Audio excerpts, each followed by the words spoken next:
Hey, Jaferis here, and I'm going to do tutorial video for Bejeweled 2. I'm going to do action mode. It might be one of the hardest game modes in the game, but it's also one what you can quickly improve on. The reason why I'm doing this is I've got a few messages from people. Obviously, I've got 100% on the in the trophy collection. And they're just wondering like how I've done it and stuff, like why. Well, one, I did it in like a couple of days, and two, like how come you done it so quick, etc. One of the main reasons is like I'm a big fan of like PopCap games, and I've played Bejeweled 2 on like nearly every version it's released on, from Xbox 360, so Xbox Live Arcade, and PC, iPhone, and iPod Touch. So I played it on nearly all formats it's available on, and it's just an addicting game, and you can only improve the more you play. Fair enough, if you look on my game tag on 360, I've got like no gamer score points on it,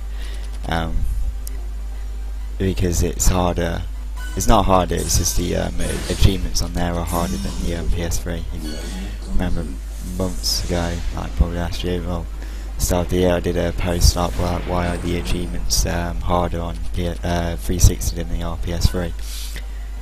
But the PS3 version is good. It's just the requirements are easier. It's not like it's an easier game. It's still the hard, addicting type. But anyway, as you can see, I'm on level 3 already. The main idea of the game is you have to get 3 of a kind of the shapes and colours, just match them. If you get 4 of a kind, then you get a power gem which will explode. And if you get 5 in a row, then you get a hypercube, which will, when you use that, it will destroy all the same colour and shapes of that kind on what's on the board. So as you see, on action mode, it's against the clock. You have to, every time you make a chain or a reaction, then the bottom gauge will fill up. The longer you take, it just goes down. So you've got to keep making combinations to be able to progress to the next level.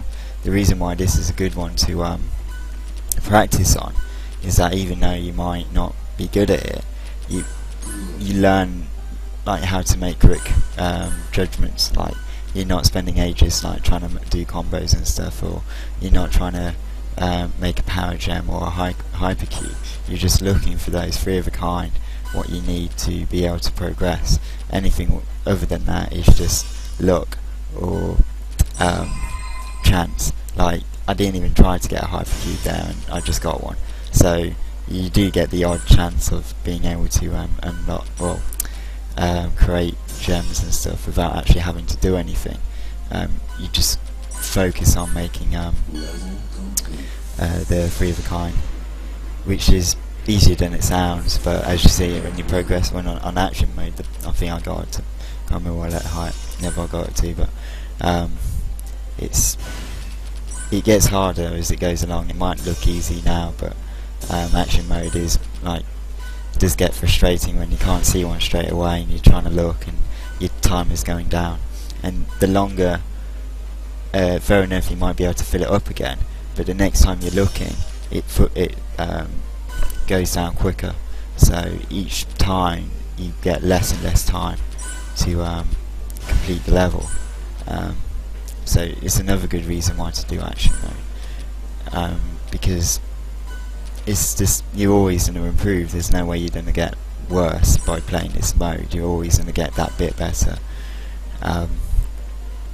So yeah,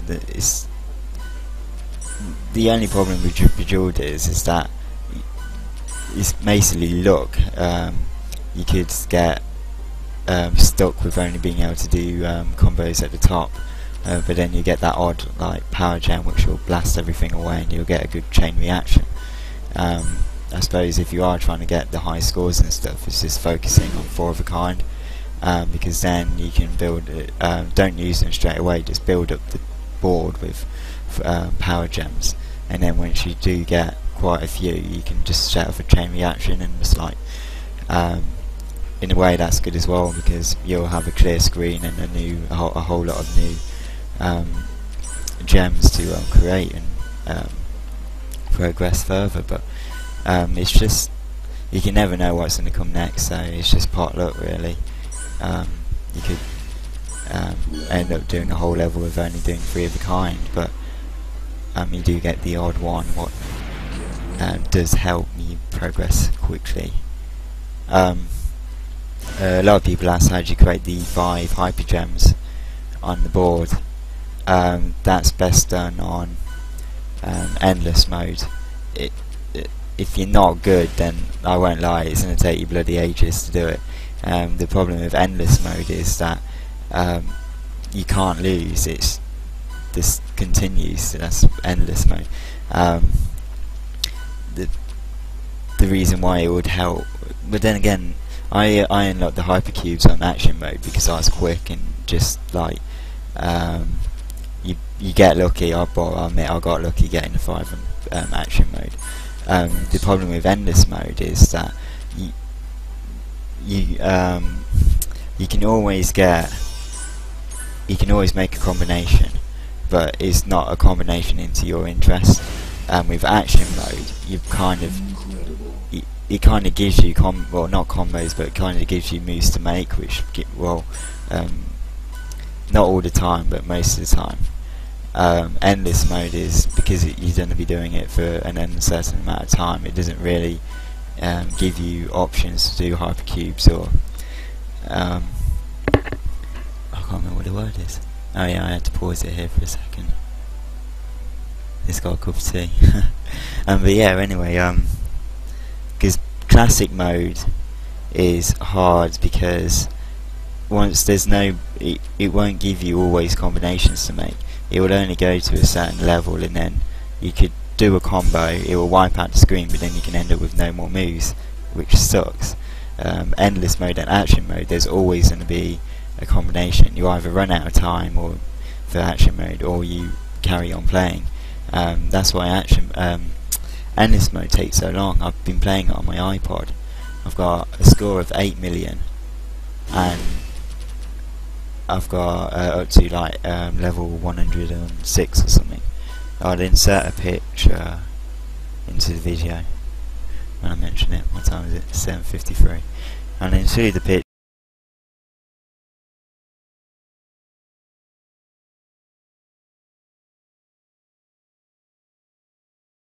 At that point, just to show my score on the iPhone version. But you think, well, how long did it take me to get there? And then on the stats, I've been playing it for like 27 hours, so if you want to get scores that high, then that's a guideline to how long you're going to have to play it.